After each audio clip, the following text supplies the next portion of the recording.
Hello, everybody. Charles from GMAT Ninja here. Welcome to episode 3, Critical Reasoning Live 2026 edition.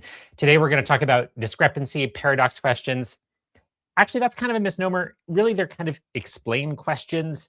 So sometimes it'll be explain the paradox, sometimes explain the discrepancy. Most of the time, actually, they're not going to use the terms paradox or discrepancy, and they'll give you something that's a little, I don't know, a little off. There's some hole in it, and say, explain this unlikely thing. So we'll get into a nice variety of those today. I'm going to warm you up gently. No, not that gently, but I'm going to warm you up with a straightforward one that does use the term paradox. After that, we'll give you ones that kind of have different phrasings to them. As always in this series, everything's live, number one. So if I say something ridiculous, it'll be on the internet forever and you can laugh at me. Live group, please do point and laugh at me. Great to see familiar names in here already today. And I am actually not warming up that gently. All of the questions I'm using in these videos are pretty difficult, not the hardest, but think of them as something like, I don't know, 600, 650 level questions. Typically about a third of people miss the questions that I selected for these videos. So not that gentle. These are tough. If you can get through all of them and do them elegantly, good for you. Most people can't get all of these right. We'll try to get through 4 or 5 of them today. All right, with that, I think we just jump right in. I guess one other thing I'll say is if you like what we're doing here, totally free GMAT video course. QR code, check it out. A lot of the videos are done by people who are smarter, better looking than I am. So if you enjoy kind of our GMAT Ninja thing and want some more free prep for everything, quant, data insights, go check it out. All right, let's do a question. Here you go. Go ahead and take a moment. Everybody watching live, as usual, you guys know the drill. As soon as you have an answer or a point of confusion, please toss it into the chat. And I'll get rid of that banner in just a moment.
As always, live group, if you're struggling, punch that into the chat too. That's super helpful for us to see.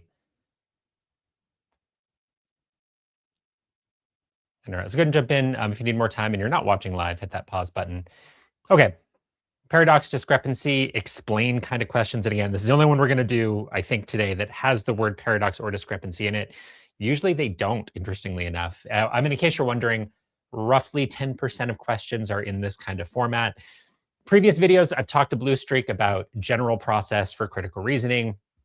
You always want to get to that heart of the passage. We did a video on assumption questions. Get that conclusion, get it exactly in their words, right?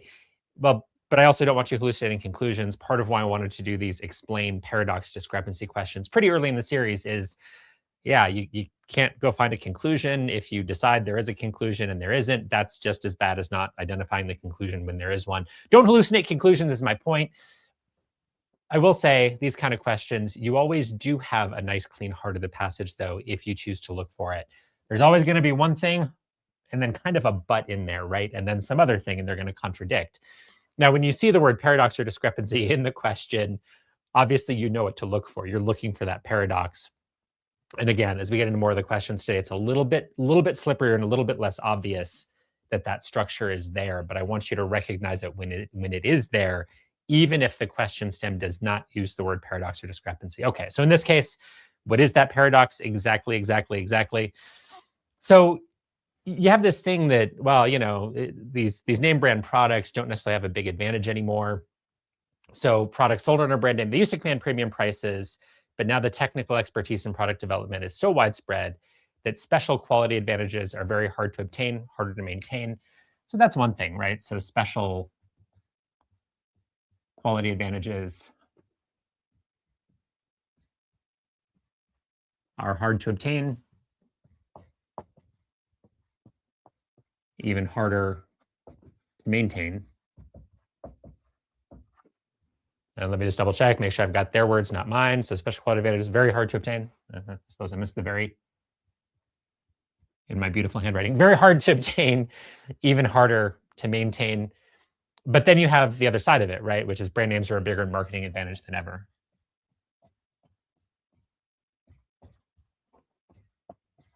Okay. Marketing advantage than ever. Okay. So what I want you to do every single time on these paradox, discrepancy, explain questions, I always want you to go, okay, am I really clear about what these two things are? Am I clear about how they contradict or how they seem to fight against each other? So wait, how is this possible? How is it possible that special quality advantages that brand names used to have, well, you can't, they're really hard to obtain now. They're even harder to maintain because everybody knows how to develop amazing products now. But the brand names are still a bigger marketing advantage than ever. How's that possible? So how is it possible that the quality isn't better? The pricing isn't necessarily better, but somehow it's a big marketing advantage. How's that possible? Okay, so just make sure you're very clear about that, clear about those two parts of it. As always, asking yourself the question, their words or mine. And I am seeing some nice disagreement from the group on the actual answer now. All right, so which of the following, if true, helps to resolve the paradox? A, consumers recognize that the quality of products sold under invariant brand names, so brand names that do not change, those can drift over time. The quality can drift. Right, but wouldn't that work against this? Because if this is the case, and if consumers know that, then they would be less likely to purchase brand names, right? They would just say, hey, I'm going to purchase the cheaper thing. I'll purchase the store brand. So A doesn't actually help resolve the paradox. It actually makes it less likely that people would buy something with the brand name attached. What about B?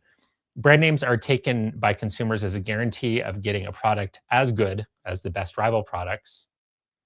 Well, even if consumers are out of their gourds and they're wrong, that would help explain this, right? Because even if it's true that there is no special quality advantage, but consumers think there is, they think it's a guarantee of getting a product that's at least that's as good as everything else out there, then they're going to say, well, hey, if it guarantees that this thing is good, I'll buy the brand name. So that explains why people would buy the brand name, despite the fact that the quality advantage is not there. Consumers think that it's as good. Okay, so B is plausible. Hang on to B.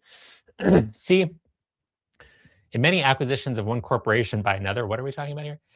The acquiring corporation is interested more in acquiring the right to use certain brand names than the production facilities. Okay, but that does nothing for us here. I mean, that's almost a downstream effect, right? That might be a consequence of all of this, that what ends up happening in acquisitions is, hey, you want the name, you don't care about the production, but it wouldn't help us explain why the brand names are actually a marketing advantage. That doesn't help us at all to understand the consumer behavior. The quality is not there, but the brand name's still an advantage. So C is out. D, and we had some of the group pick D and some pick B. I'll spoil that surprise for a second here. In the days when special quality advantages were easier to obtain than they were now, it was also easier to get new brand names established. Okay, well, in solidarity with you guys, I'm gonna hang on to this because I'm seeing some support for it in the live group, and we'll circle back. So the reason I'm doing that is just to say there's never any shame when you look at an answer choice and go, you know what, this isn't penetrating right now. So in the days when special quality advantages were easier to obtain, it was also easier to get new brand names established. But what does that have to do with this? I don't see how that helps explain, because the special quality advantages are not there now, but the brand name's still an advantage. What if I'm just swimming in this and going, I can't eliminate it? All right, let's pretend that's the case. I'll hang on to it. No shame in that. Look at E, and then we'll circle back. E, the advertising of a company's brand name's product is at times transferred to a new advertising agency. especially when sales are declining. Advertising has absolutely nothing to do with this. We're saying that brand names themselves, the existence of the brand name is a bigger marketing advantage than ever, has nothing to do with how exactly the advertising is happening or who is doing the advertising. E is out. Okay. So what I always want you guys to do, and I'm seeing some of the live groups still going, oh, it's B or D. And thank you for putting that sort of thing in, you guys. It's actually helpful for me to see what you're debating between. One of the questions that comes up all the time is, well, hey, I'm down to 2 most of the time. That means I'm really close. Chances are, if you're down to 2, there's something fundamental in the argument that you're struggling with. And usually there's one really tempting wrong answer, one correct answer that might not be that tempting, and they write 3 other ones. You're going to be in this situation a lot, guys. Get used to the feeling. Okay. What I always like to do, if I am struggling between 2 like this, I always like to come back to the passage and just go, okay, let me make sure I'm totally clear about the argument. Let me make sure I'm totally clear about the heart of the argument. Let me make sure I haven't tweaked any language. Let me make sure it's their words. I just want to come back, spend 10 seconds, 15 seconds, just making sure I've got it. Okay, what's the core of our paradox? Special quality advantages. That used to be a thing. So brand names were, like, brand name products used to command premium products. They were superior once upon a time. But now those advantages are hard to obtain, even harder to maintain, but still the brand names are marketing advantage. Okay. So we're looking for something that's going to help bridge these things. B, once again, still makes sense to me. Brand names are taken by consumers as a guarantee of getting a product at least as good as the best rival products. That explains it, right? So even though the quality isn't actually better necessarily, if consumers think it's a guarantee of something that's good, it's a big marketing advantage. They'll buy it. I still like B. What about D? In the days when special quality advantages were easier to obtain than they were now, it was also easier to get new brand names established. Well, that may well be the case, but that what happened back there in the past really has nothing to do with this anymore. So even if it was easier to establish brand names back in the day, maybe it's hard to do that now. Might be hard to establish the brand names, but that doesn't resolve our discrepancy. So why are the brand names, regardless of when they were developed, regardless of whether it's a new brand name or an old one, why would that be an advantage when the quality's not any different necessarily? There's no quality advantage, so why do brand names still help? How those brand names evolved, how easy it was in the past, totally irrelevant to that. And that's why D is out and B is our answer. Okay.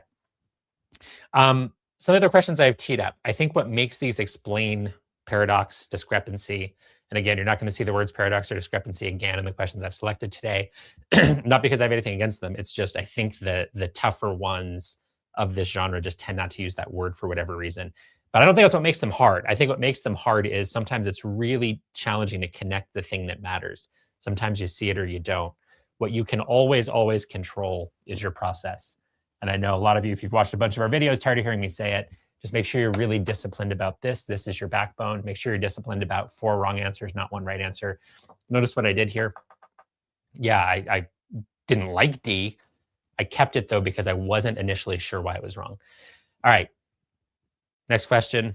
Have at it, guys. And as always, live group, if you are struggling here, please let us know what's hard for you. All right, take a moment.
All right, looks like the live group's slicing right through.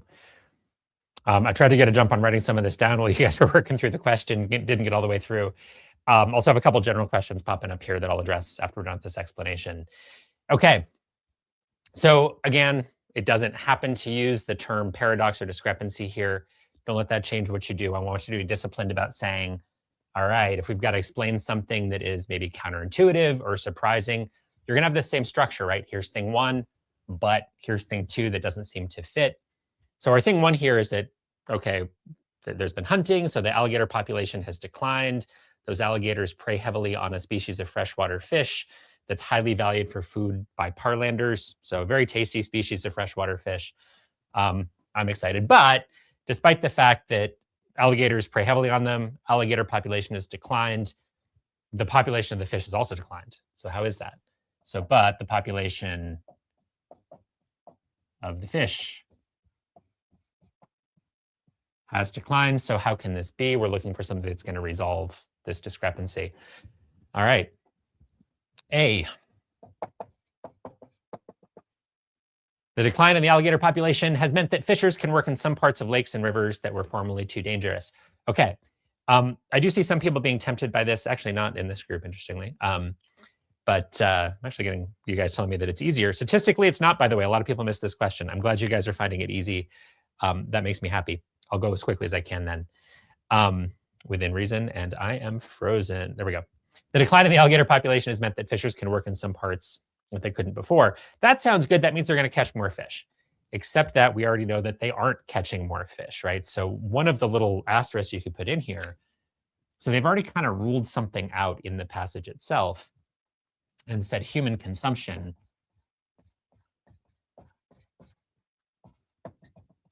has not increased. Okay, so that's given you in the passage that fish caught for human consumption has not increased. So A doesn't make any sense, right? Because even if fishers can get to different locations that they couldn't before, they're not catching more of them. So A is not going to resolve your discrepancy. A is out. B, over the last few years, Parland's commercial fishing enterprises have increased the number of fishing boats they use, very similar to A, right? So they've got more fishing boats running around, but they're not catching more of these fish. So that's not going to explain the discrepancy because we know the amount that's been caught hasn't changed. If this line wasn't in the passage, sure, A and B are going to be potentially plausible answers. What about C? Main predator of these fish is another species of fish on which alligators also prey. The most common error on this one is I see people go, oh, yeah, no, there's nothing about other fish here. And they discard it for that reason. They just kind of go, oh, that's irrelevant. But when you think about it, it makes perfect sense, right? So if the alligators are eating a main predator of these tasty fish, then the alligators are gone. You're going to have a higher population of these fish that then prey on this tasty species. So C is looking pretty good. D, many parlanders who hunt alligators do so because of the high market price of alligator skins, not because of the threat they pose to the fish population. Doesn't really matter why they're getting hunted, right? We know the alligator population has declined. The reasons behind it aren't relevant to explaining the discrepancy. So alligator population's gone down because of hunting, whatever the reason might be. It still doesn't help us understand why the fish population has declined as well. D is out.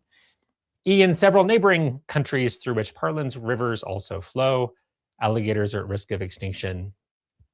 Yeah, poor alligators. That's not cool. Extinct alligators, not a good thing.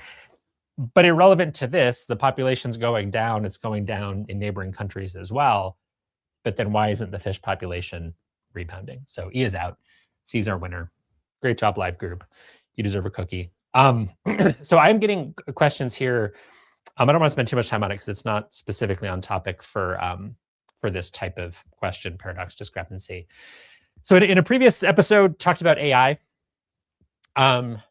Yeah, these models are improving all the time. I would just be very, very careful. We still see them make a lot of mistakes, and they'll sound really good and do a really good job for a while.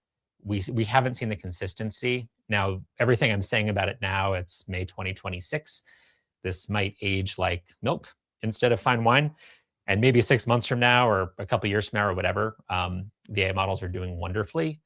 But what we typically see is they're really inconsistent and they'll seem to grasp at one moment and then they don't grasp at the next. And we're trying to, we work on training models to answer questions on purpose because we want to see what they can do. And they'll get it, and then they'll start pulling random things off the internet to answer questions, and all kinds of odd things happen. So I would not rely on it too heavily. Take it with a grain of salt. Can AI play a role in your prep? Absolutely. But I wouldn't rely on it too heavily because it can make mistakes. It does make mistakes. It's going to sound really good in making those mistakes. So just be careful. Whatever you do, all I'm saying is be careful. These models aren't designed for reasoning exactly in the way that you're expected to reason on these exams, and they struggle with it. And I think LLMs will continue to struggle with it. All right. We're flying through today. Question number 3. Go ahead and have at it, guys.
All right, pause if you need to. Live group, nice. I'm seeing arguments in here, kind of, sort of. It's great. So glad I picked a good one. Seeing lots of disagreement makes me happy. Again, your backbone, always the thing. Sometimes these questions get hard. Sometimes it's really hard to see the relevance of a correct answer or the irrelevance of an incorrect answer. But what you can always control is your process, and always say, okay, it's an explain, discrepancy, paradox kind of question. There's going to be thing 1, but thing 2. Let me make sure I'm really precise with that. I think, kind of looking at what the live group is popping in here, I think for a couple of you, I think part of the problem might have been letting your language slip a little bit, letting it not be the author's words, turning it into your words a little bit. If you miss one little modifier in here, that can cause a lot of damage. That said, even if you did this correctly and perfectly and flawlessly and precisely, it's still really easy to make a mistake on this question. It's a tough one. Okay. So what's our core? What's the heart of the passage here? What's the core discrepancy, the core kind of conflict? Well, hey, Comfort Airlines had twice as many delayed flights as the year before, but the number of complaints from passengers about delayed flights went up by a factor of 3. And by the way, little things, I know I'm a broken record on this, but where mistakes tend to happen, it's those little phrases that you kind of gloss over in real life you might ignore. But things like this, it's like, hey, what kind of complaints? Specifically complaints about those delayed flights. That could be a loophole if they didn't have it there, but they closed it for us. Okay, so be really precise with your language, as always. They also did close off some other possibility here. So they said it is unlikely that this disproportionate increase in complaints was rooted in an increase with overall dissatisfaction with the service Comfort Airlines provides. Boy, that's a mouthful. Since the airline made a special effort to improve other aspects of its service. So kind of as an asterisk here, it's saying, well, the airline made a special effort. We'll just say special effort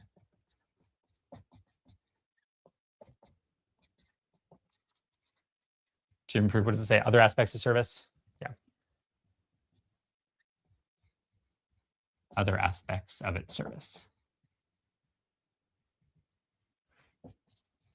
So that's not the problem, right? So it's not just people going, well, this airline sucks. I'm tired. The seats are cramped. The pretzels are stale. The drinks are weak, whatever. That's not it. Okay. So again, pretty clear what the discrepancy is. Like, how is it that with twice as many delayed flights, why is it that there's 3 times as many complaints, even though the airline's service was just as good, maybe even better than before? All right. A. Comfort Airlines had more flights than the year before. Okay. That sounds kind of tempting, right? Because if it had more, all else being equal, more flights, more complaints, right? But here's the problem. That's kind of baked in, right? So twice as many delayed flights as the year before. Maybe that's because there are twice as many flights, right? Maybe the percentage that were delayed was the same, but they had twice as many flights. Okay. But it still doesn't explain why the complaints about delayed flights went up by a factor of 3. So regardless of the reason why there are more delayed flights here, right? So it could be that it's just because they have more flights. It still doesn't explain why the complaints went up faster or went up by a much larger factor than the number of actually delayed flights. So I don't think A does anything for us here, because just because they have more flights, why would you necessarily have more complaints about delayed flights when the number of delayed flights was up 2x, number of complaints about delayed flights up 3x. The fact that there's just more flights in general doesn't help us with that at all. And again, notice the language in kind of our second piece of the discrepancy. Complaints from passengers specifically about those delayed flights. It's not complaints in general. If it was complaints in general, I think A is kind of tempting. Well, what if they had 5 times as many flights? There's more reasons to make complaints about all kinds of stuff. We're talking specifically about delayed flights. So A is not going to do anything at all for us. We're going to go ahead and cross it out. All right. B, last year, a single period of unusually bad weather caused a large number of flights to be delayed. Okay, but I don't see how that would, the reason or the timing of those delayed flights. Okay, it was all about the weather. But then why is it that more people are complaining to the airline? I would actually think that this goes the other way almost, right? So if I'm on a flight and the weather is really terrible, I'm less likely to complain to the airline. It's probably not their fault. They don't control the weather, I don't think. I'm not a meteorologist, but I don't think the airline controls the weather. This would make me less likely to complain.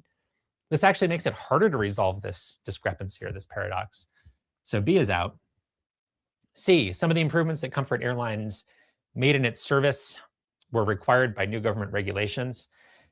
Okay, so it might be the case that these Comfort Airline guys are kind of scumbags and they weren't really trying to improve things for their passengers. They were doing it because they had to be. But it doesn't really matter, right? Like that, the reasons behind those improvements, the fact is those improvements were made, period. So the fact that they had to do it because the government mandated it isn't going to change the fact that, yeah, it's going to reduce overall dissatisfaction with the airline.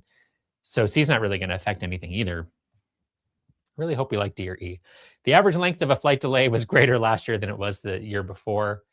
I see a lot of people on this one just kind of go, well, we're not talking about length of flight delays. Length has nothing to do with it. We're talking about the number. Careful. So that's kind of what I call word matching or being a little too dismissive and kind of throwing things out. Be really careful on this genre of question because you've got to think one layer deeper and go, well, what does this actually do? If it's a longer delay, I'm madder, right? If my flight's delayed by 15 minutes, no big deal. My flight's delayed by 7 hours, I'm cranky, especially if it's airline's fault, right? So if the delays are longer, you're going to get more complaints. Makes sense. Hang on to D. E. The average, and I've got a little screen problem and I can't see it. Okay, the average number of passengers per flight was no higher last year than the year before. Yeah, so this isn't this isn't going to do anything to resolve the discrepancy. It might if it was the other way around. If we had more passengers per flight, we might expect more complaints. The fact that the average number of passengers flight is not higher, that's actually just kind of closing a loophole. It doesn't help us at all, right?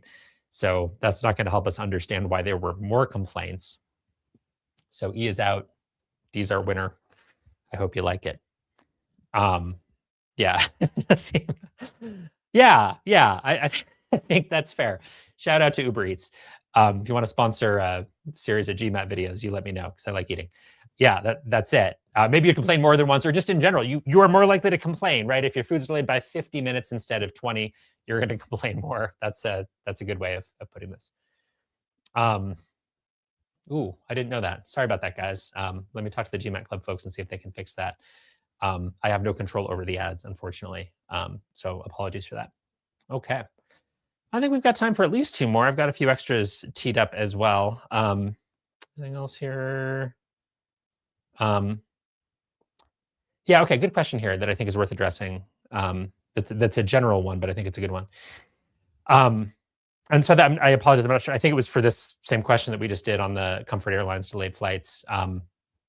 So made mistakes on some questions previously. I don't know if doing question. Okay. Yeah, I mean, the way I would think about it isn't so much that it's a bad thing to miss the same question twice. Some questions are just hard, and a lot of the mindset I want all of you to get into as GMAT test takers is, yeah, if a question's really hard in an adaptive test like the GMAT, that's not going to ruin your day. I mean, there's some really nasty ones out there, right? I'm embarrassed to admit that there's a couple questions kicking around in the MBA.com tests, and I've done them 5 times and gotten them wrong like 4 times, just because like, yep, easy to mess them up. There's some, it's really hard to see what's going on. There's hard questions, guys. You miss those more than once. Don't worry about it. The mistakes you don't want to make again and again are on the ones that are easy for you. So let's suppose that it's quant and your command of, I don't know, you're great with exponents, but you keep missing the same questions because you're making careless errors. That's bad. Biggest thing is on the questions that are unforced errors, that are errors where you are beating yourself. The test is not necessarily beating you. When that happens, there's something about the consistency of your process that is off. So part of what makes these videos probably excruciatingly boring for some of you to watch is that I'm always talking about process, right? So I'm keeping the same but on my screen every single time for this question type. Why? Because I want to do the same thing every single time and say, right, I've got 2 discrepant ideas or 2 conflicting ideas. There's thing 1, thing 2. I'm going to be really disciplined about saying every time I see a question of this type, thing 1, their words are mine. But thing 2, their words are mine. Do I understand how they conflict? Okay. I don't move on until I've done that. When you make mistakes that are careless or make mistakes on questions that you know how to do, it's because a process like that slipped on you and you let it turn into your words instead of the author's words, for example, or your process of elimination fell apart and you fell in love with D and didn't really look at E, and over time that's going to mess you up. So everything I was focused on in these videos, whether it's data insights, quant, verbal, I'm always kind of coming back to the same principles for that type of question to say, here's how you build in systematicness, consistency, avoid careless errors. So errors are not made equal on the GMAT. If you're getting pounded by the same hard thing over and over, good job, GMAT, you got me. You want to spend some time learning it, that's great. But I'm less concerned about that 750 level question that kicked your butt twice or 4 times. I'm much more concerned about the 500 level question that you got right once and it kicked your butt another time, or you missed it twice when you knew how to do it. So it's unsexy, but it's all about consistency of process, doing the same things, rooting out those careless errors. That's where things really improve for you. Okay. Age correlate. I think I'll skip that one. Okay. Let's hop into another question. Couldn't take a minute, you guys. Doesn't look like a discrepancy paradox question at all. That's why I picked it. Have fun.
As always, pause if you need to.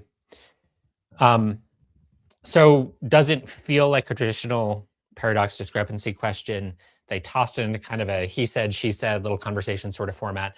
By the way, you're going to see a lot of this on Data Insights. They really like these on two-part analysis in particular. So part of why I picked this question is it doesn't look like it's asking you for this kind of structure, but it is. Second, yeah, they like playing with this over on Data Insights. So as you get over there and start studying, you'll see more of this kind of stuff.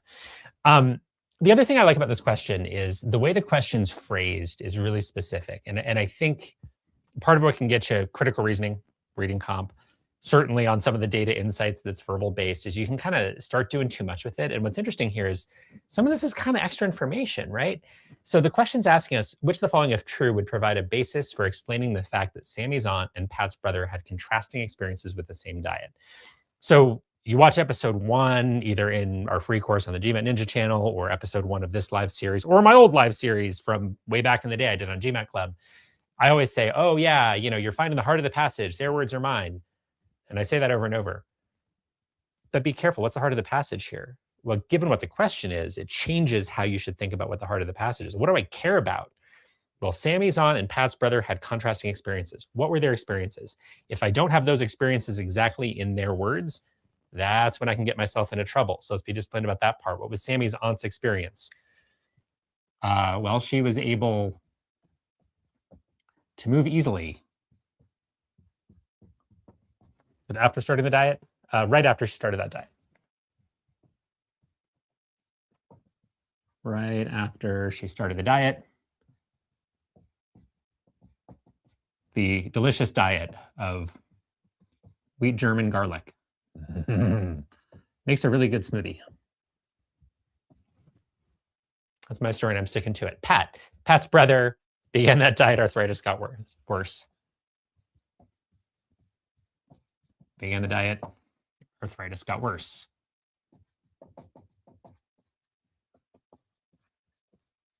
Okay, now the rest of it's, not necessarily irrelevant, but like all of this stuff about the nightshade family, tomatoes, peppers, well, that helped him.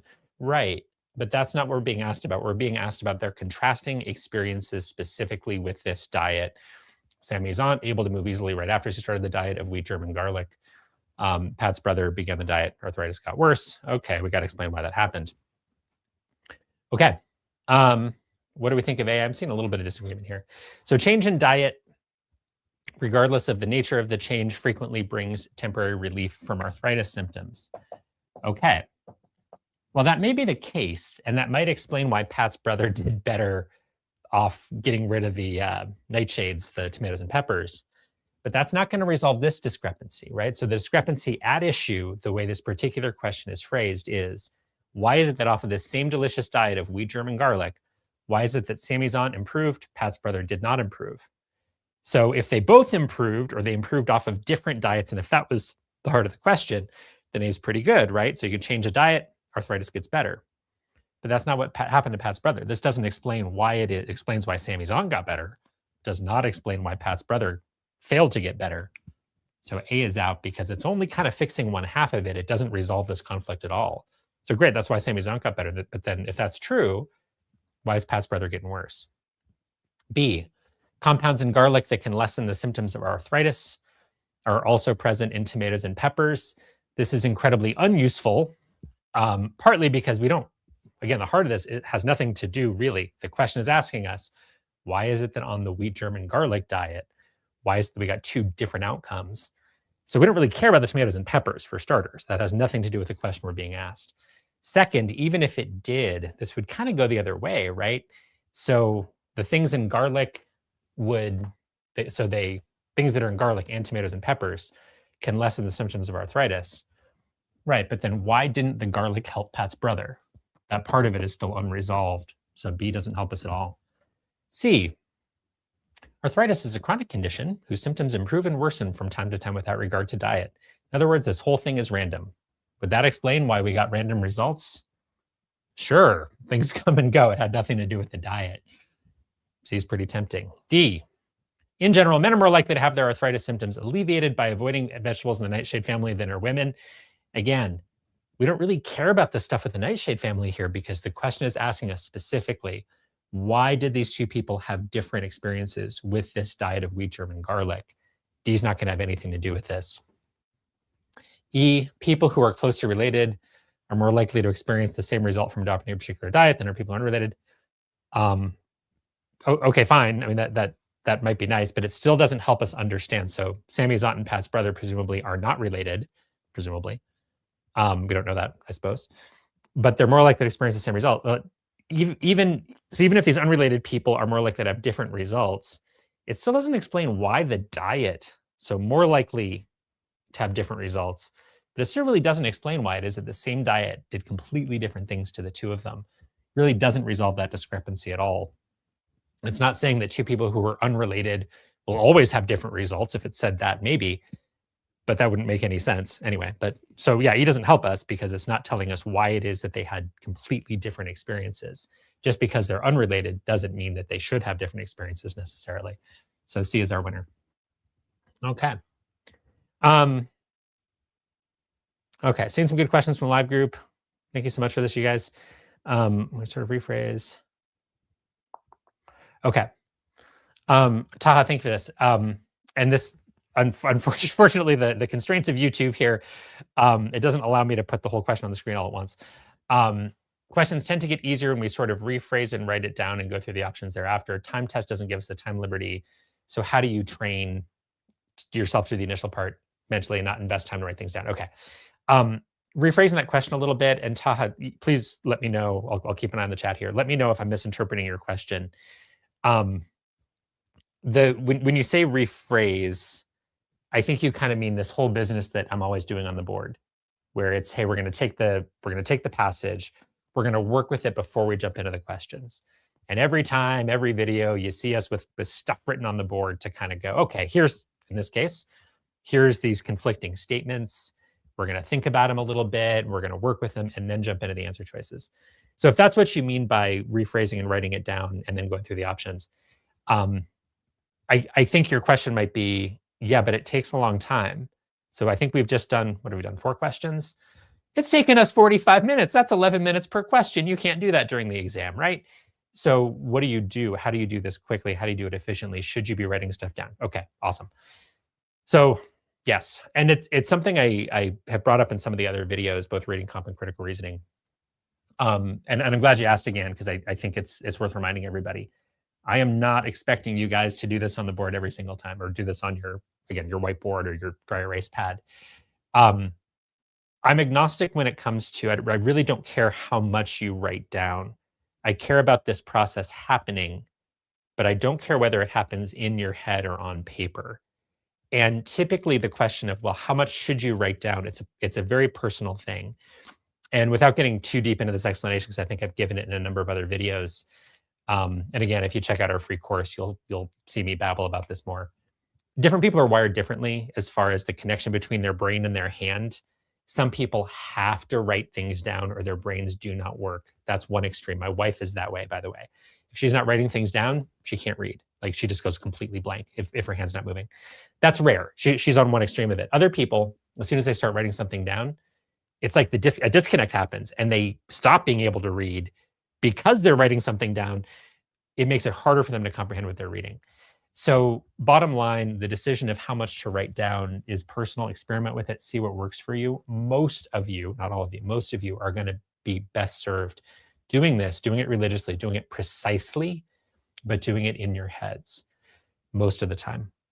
In all honesty, what I do when I take these tests, I do it religiously. I do it exactly the way that I'm telling you guys to do it, every question type, but I do it in my head unless I'm really in trouble. Sometimes I'll see a passage, especially if I'm doing the LSAT.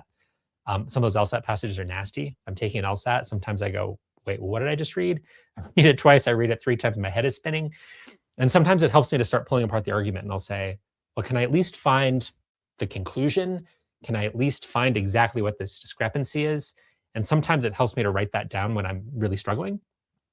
Anyway, long-winded way of saying, experiment for yourself. Don't feel obligated to write things down. My point in doing all of this is to illustrate what should be happening in your head, to illustrate what's happening in my head. But it can stay in your head if that works for you. It doesn't have to be this exercise of writing very specific notes down. If the notes don't work for you, don't take them, guys. All right. Hope that helps, Taha. Thank you for the question.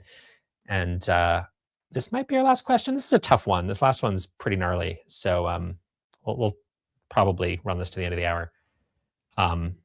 Same structure as the others, but I think it's a little harder to get hold of.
As always, pause if you need to.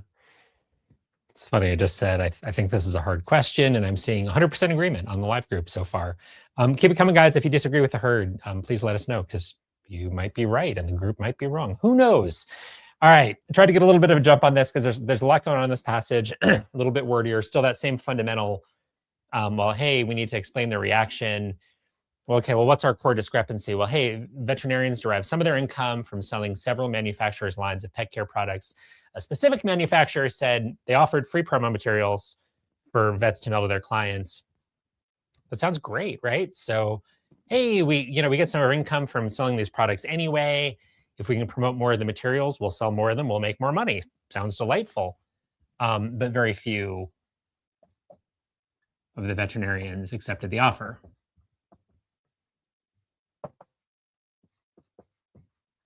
So why might that be? And by the way, they also closed the loophole by saying manufacturers' products of high quality. So that's not the problem. It's not because vets are going, well, these are not something I'm proud to sell. These are not something that help. It's a good product, right?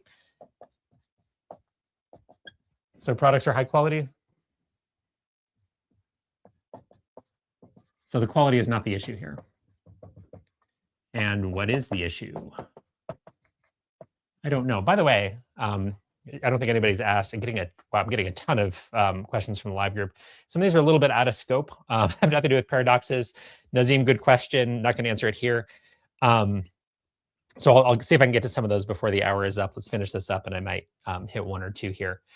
But notice that I'm not trying to predict here ever, you guys. There's just no point. The odds that the thing that pops into my head happens to be one of the answers, the odds are pretty slim, number one. Number two, as soon as I start predicting something, there's going to be some confirmation bias, and I'm very likely to pick an answer that looks a little bit like whatever I was anticipating. It's why you'll pretty much never see me anticipating what the answer will be. I keep it clean and just go, right, am I clear about the paradox? Am I clear about what contradicts here? Vets derive some of their income from these products. Particular manufacturer said, hey, we'll help you promote them. Here's some free promotional materials, mail them to your clients. The implication is you'll sell more stuff. That's good, more money for the vets. Veterinarians are really badly paid, by the way. Anyway, and very few vets accepted the offer. Why is that? Even though the products are good. That's it. I'm not anticipating. What do we think of A? Well, the manufacturer's products, unlike most equally good competing products sold by veterinarians, are also available in pet stores and supermarkets. Okay. I see two different reactions to this one from students. One reaction is, well, it didn't say anything about pet stores and supermarkets. Again, that's the word matching you don't want to be doing. You've got to think through, what does it actually do? Even though we didn't mention pet stores or supermarkets anywhere in the passage, would this resolve our conflict? Well, sure, because if you're a vet and you're sending out promotional materials and your clients, so the people whose pets you take care of, can just walk into a pet store or supermarket and get the same things, it's not going to help you, right? So if these are sold elsewhere, unlike other products, there's no point in marketing for the manufacturer because it's not going to help you as the veterinarian sell more stuff. I'm going to hang on to A. What about B? Most of the veterinarians to whom the free promotional materials were offered were already selling the pet care products to their clients. I see a lot of people pick this one. It's tempting. It's relevant, right? But the question isn't, are they already selling it? The question is, would sending out these promo materials, would it help them sell more and therefore make more money? Just because these vets were selling that product before doesn't explain this, right? Because it could be the case that they were selling those products before, just not selling very many of them, or they would like to sell more. It doesn't explain why you wouldn't send out the promo materials, right? So just because you were selling it before, it doesn't make you go, well, I wouldn't want to sell more. Of course you'd want to sell more, right? All else being equal. So B doesn't help us. C, the materials were intended as a supplement to the usual promotional materials rather than as replacement. Doesn't matter, right? As long as sending out these promo materials would help you sell more, you should want to put these out there, regardless of whether they're a supplement or whether they're standalone or whatever. So that's not going to help us resolve the conflict. D, many pet owners began demanding quality in products they buy for their pets that is as high as the products they buy for themselves. Well, that doesn't help us. We already know these are high quality. So the fact that these are high quality already, we're not resolving the conflict by saying, well, pet owners demand high quality. Well, the question is, would veterinarians sell more of these products to their clients if they sent out these promo materials? D has nothing to do with that. It's not going to help us resolve it at all. What about E? Veterinarians sometimes recommend that pet owners use products formulated for people. That is sometimes they just got to write a fifth answer choice. This is completely irrelevant. So just because veterinarians, or just because pets could eat something designed for people, has nothing to do with whether we should send out promo materials for these pet care products. And A is our winner. Okay, about 4 minutes here. All right. Ooh, there's all kinds of stuff here that I'm not going to have a shot to get at everything in our last 4 minutes. Yeah, the quick answer to this, honestly, all of this stuff, what's really hard about the GMAT, right? It's not a knowledge-based test. If it were, this would be easy. You guys wouldn't be sitting here suffering through 56 minutes and counting in this video with me. And it is all about your processes and learning how to reason and kind of see the right things when you read. That includes quant, that includes data insights, right? It's noticing and paying attention to the right details at the right time. Well, how do you do that, right? There's no magic to it. All I can say is here's processes that will help you. Here's a structure that will help you. To some extent, it's practicing, it's recognizing the patterns in your mistakes. So when you say you missed the heart of the passage, well, is it because you're not taking the time to do a process like this in your head, at least? Then that's bad. You need to do something like this, right? You have to spend time engaging with the passage before you move on. You're going to be slower if you skim the passage. If you don't take the time to process the logic of the passage, that's going to make you slower and worse. So you have to do something like this, for sure. And again, different companies will tell you different ways. All of those ways have their own merits. I try to keep these pretty clean. Get me the heart of the passage. Their words are mine. Don't complicate it beyond that. It takes practice to develop that habit, to get really good at doing it. You don't have to write everything down, as I said in answer to somebody else. But you do need to be precise, and you need to be systematic, and you need to be consistent. Now, that said, you can take all these processes and be systematic and be consistent and sometimes miss what's going on. That's a different problem that I think takes more time. My hunch, Akshat, and again, apologies for mispronunciations, reading your comment, is that it's, I don't know, maybe there's hard passages where you just don't catch what the heart of the passage is. It does sound like you're so concerned about time, possibly, I don't know. It sounds like you might be so concerned about speed that you're not taking the time to process and think, and you have to take it. It will make you more efficient in the long run if you take the time to process, think, have structure to what you're doing. You don't need to write it down, but you do need to take that time. It's what's going to bring you more speed, efficiency, consistency over time. I took your question for a walk. I hope I was barking up the right tree there. I won't say much about this. You guys have heard me say it before. You can Google GMAT Ninja, LSAT for GMAT, articles all over the place, GMAT Club, videos all over the place on this. If you're looking for an elite score, big fan of LSAT. Again, some differences, cosmetic differences, but it's the same kind of logic, and the LSAT has harder language in it, and the sets are consistent. Every set of 25 LSAT questions, pretty much the same difficulty. So if you're -3 one day, -9 the next, that's you. You're being inconsistent in your approach.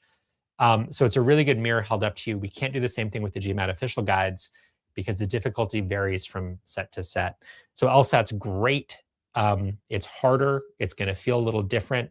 Fundamental skills are the same. Not everybody needs it. If you're looking for a modest score improvement, stick with the GMAT stuff at first. If you're really looking for something elite or you're running out of GMAT materials, LSAT's a wonderful, wonderful supplement.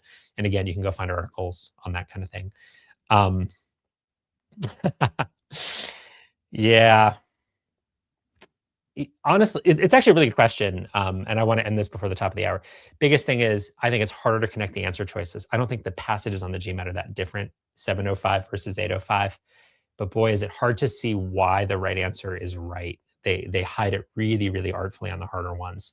I'd say that's the bottom line on this. Okay.